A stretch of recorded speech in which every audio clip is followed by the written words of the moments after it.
Krug Park in Omaha, Nebraska, was the scene of one of America's worst amusement park accidents, when a series of cars left the track of a wooden roller coaster and plunged over the edge of a 35-foot drop, killing 4 people and wounding 19 others. Krug Park was founded in 1895 by a German immigrant named Charles Tietz. It began life in a modest way, with a beer garden, dance hall and bowling alley being the first attractions. When Tietz died in 1903, the land went to Frederick Krug, owner of the Frederick Krug Brewing Company, who held the mortgage. Like Tietz, he was also a German immigrant with a love of beer gardens and amusements, and instead of turning the land over to new use, Krug decided to improve the existing amenities, and he therefore added new rides, Tunnel of Love and an ice cream parlour. The park was renamed Krug Park and was advertised as Omaha's polite resort.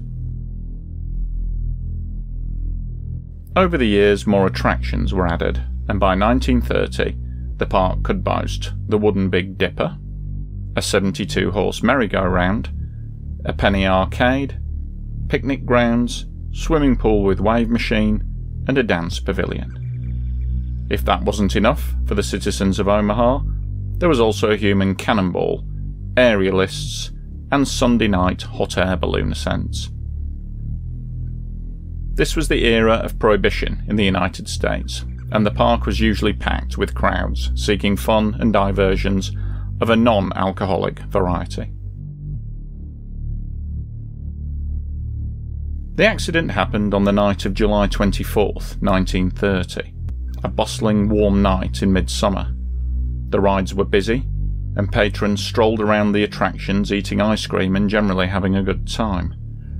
The crowds queuing up for the Big Dipper had no idea that disaster was about to unfold.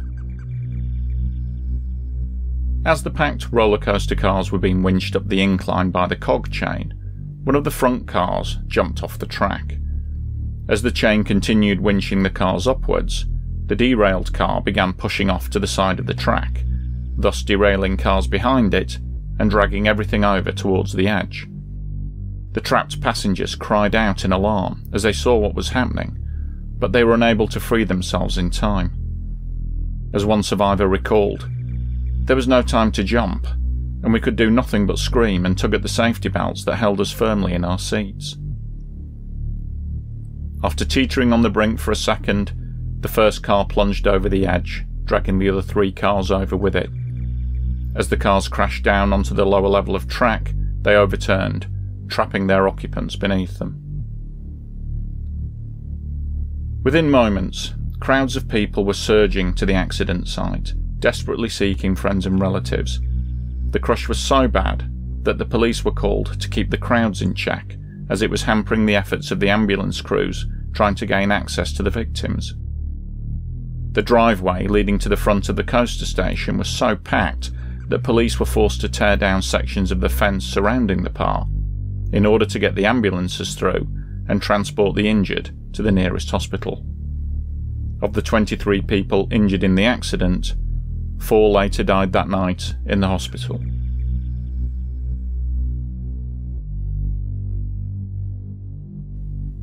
An investigation conducted by the park officials and insurance company showed that a loose bolt had allowed a brake shoe on the lead car to become loose. The shoe had slipped around and had gotten jammed underneath the wheel. This simple mechanical failure had caused the lead car to ride up off the track and become derailed. The motion of the winching chain then did the rest, pushing the derailed cars inexorably over the edge. The city of Omaha later passed an ordinance banning the construction or running of roller coasters within its city limits. 2 of the victims were known to each other, Mr. C. Stout and Mrs. Gladys Lundgren. The Lundgren family from Des Moines, Idaho, were visiting the Stouts and had arrived only the day before.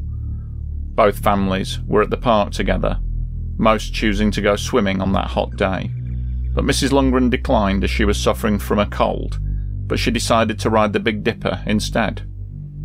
So as not to leave her on her own, Mr. Stout agreed to accompany her.